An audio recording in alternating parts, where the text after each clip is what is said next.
তুমি কোন চাটের বাল আব্বাস? তুমি আসছো এখানে মামলা করতে? গুনার টাইম নাই। যদি আপনাকে ক্ষমতায় থাকতে হয় ভারতের সাথে নয়, বাংলাদেশের মানুষের সাথেই থাকতে হবে ইনশাআল্লাহ।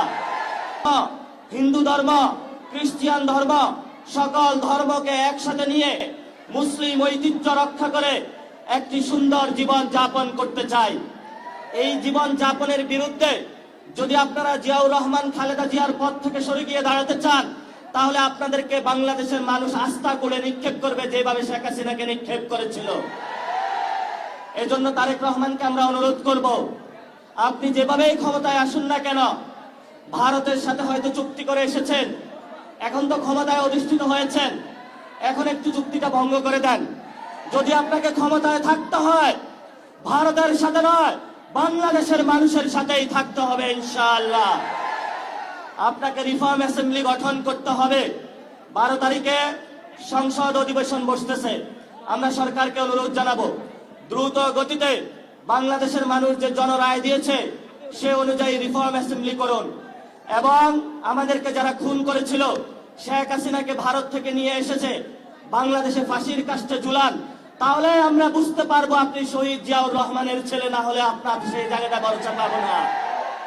শহীদ জিয়াউর রহমানের যদি ছেলে হয়ে থাকেন, আপনার বাপকে যারা হত্যা করেছিল, খালেদা জিয়াকে হত্যা করেছিল যারা, আপনার মেরুদণ্ড যারা ভেঙেছিল, তাদের সাথে আপনি আতাত করবেন না।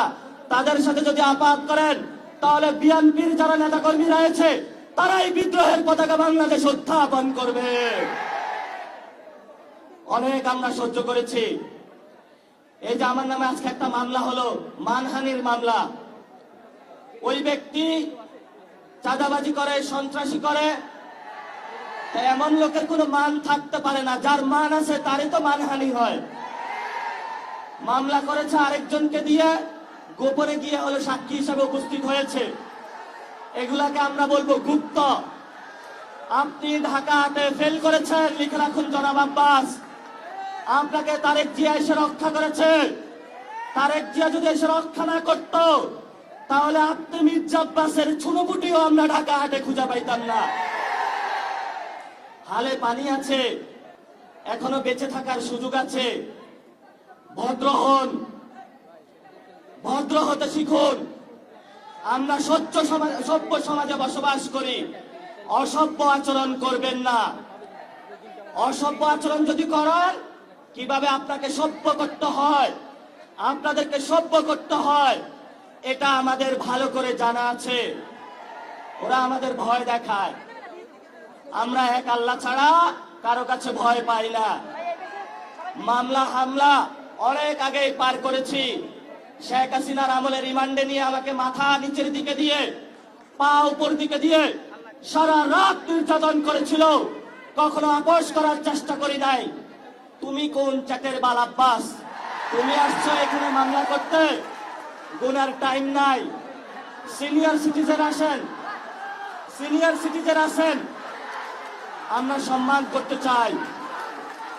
কিন্তু নিজের সম্মান যদি না রাখতে পারেন, তাহলে এই যারা ইয়াং জেনারেশন আছে, জেনজিরা আছে, আপনার পুরা সম্মানের চাদর খুলে বুড়িগঙ্গায় নিক্ষেপ করবে। আমরা ধৈর্য ধারণ করতেছি। আমরা শান্তিতে বিশ্বাস করি, আমরা গণতন্ত্রে বিশ্বাস করি।